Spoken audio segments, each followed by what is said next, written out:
Well, first of all, Rick, what we're doing right now is there was a comment that was made. This is 20 years off. Mm-hmm. No, it's not. It's here right now.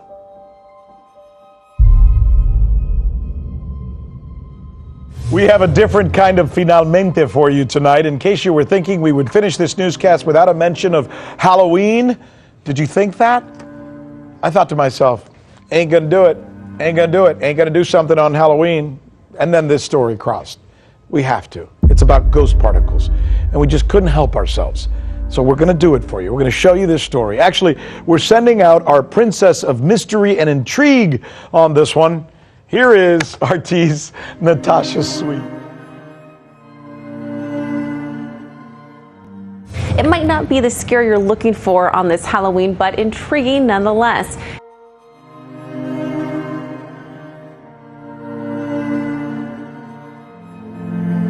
A mysterious particle, yet to be confirmed, is bringing excitement to a group of scientists out of Switzerland. CERN researchers at a physics lab near Geneva are investigating the possibility of a new, unexpected ghost particle. Scientists say the unknown particle may have appeared during experiments while using the Large Hadron Collider. The machine detector has pointed out bumps in their data, and these unknown bumps are said to be more than double the mass of a carbon atom. The interesting part is some scientists believe there isn't a theory at the moment that includes this mysterious particle.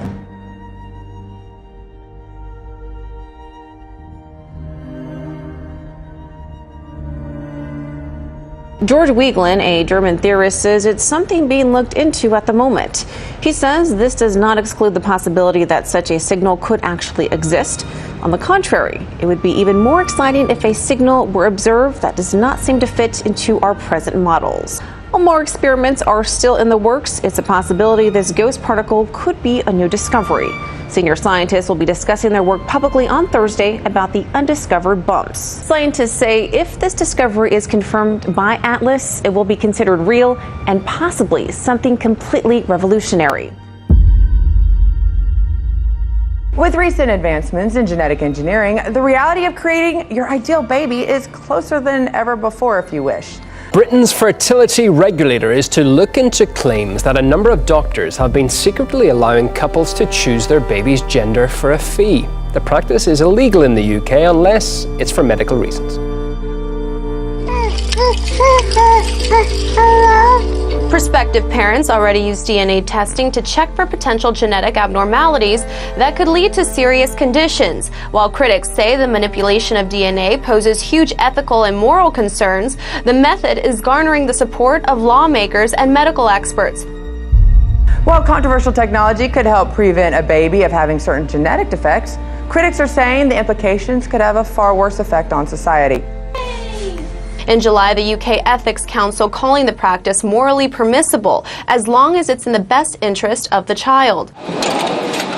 But as technology advances, others worry that we may be able to also learn about characteristics that have less bearing on the future health of the child and more on the physical and intellectual traits. You also get into issues like, is it ethical to want a child with blonde hair, blue eyes?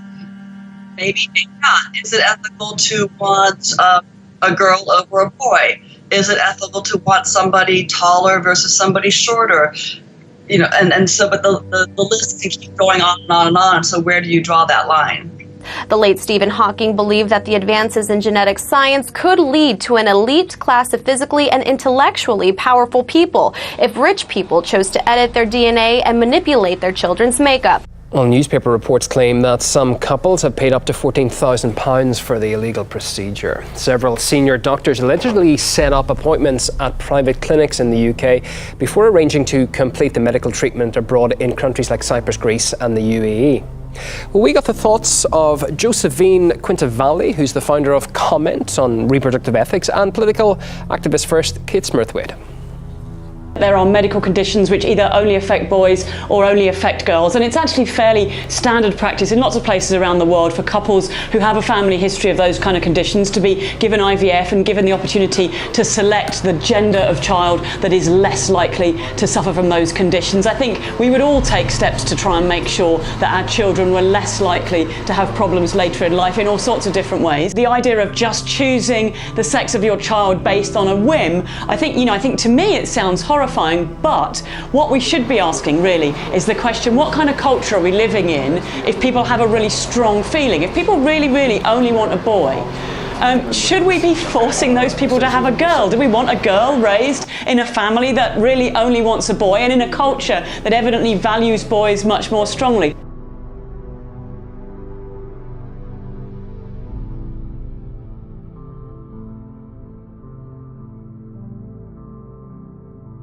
You know, here at RT, we believe that by following the tech beat, we give ourselves and you a glimpse into our lives and what it's going to be like in the future. Yesterday, we tackled the issue of pre-selecting what our children would look like, or designing babies, as some call it. Well, today we reveal something that is rather worrisome, especially in light of the move toward wearables and implanted devices inside of our bodies for medical reasons. One example is that of a device applied to the brain of patients with Parkinson's. The problem?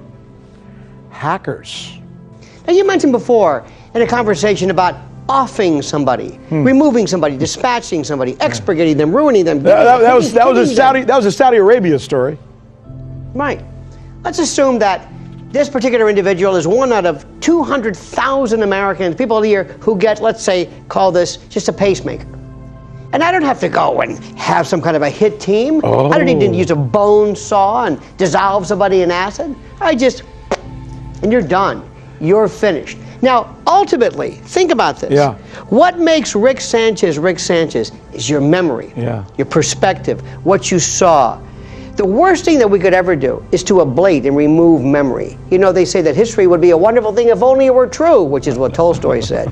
But if I could go in and I could, instead of taking Rick Sanchez, human being, I look at you as an integrated circuit covered in a carbon shell, and you become basically the ultimate Manchurian candidate. Since the days of MK Ultra, Rick, it has always been the desire to control people, to have, forget robots, forget General Dynamics and all of that, or Boston Dynamics. Imagine I control you, and I can control you with just the twist of a dial and the implantation of an electrode, and it's going to happen right now. Who's watching this? Who is protecting against this, I ask you, sir? Author Yuval Noah Harari makes a compelling argument for this case in his latest book. He predicts the next species in human evolution will be Homo Deus, aka man-god. Science and technology have already allowed us to tinker with our genes and blend our bodies with technology. Someday, natural selection, which has driven evolution thus far, may soon be replaced by deliberate selection. Jesse, this sounds like something out of a sci-fi movie. What do you think about humans evolving into a species of man-gods? In other words, a species that plays God by tinkering with nature. Well, young Frankenstein comes to mind with Gene Wilder. No, it's a scary thing when they start talking about this, because that's in essence what you're kind of talking about here, aren't we? Yeah. Frankenstein, you know, creating people, man creating people. How is this going to fly with the spiritual community or the people that believe in God? BCIs may soon cure humans of neurological injuries, paralysis, and even diseases like Parkinson's and Alzheimer's. Brain-computer interfaces connect computers to the nervous system.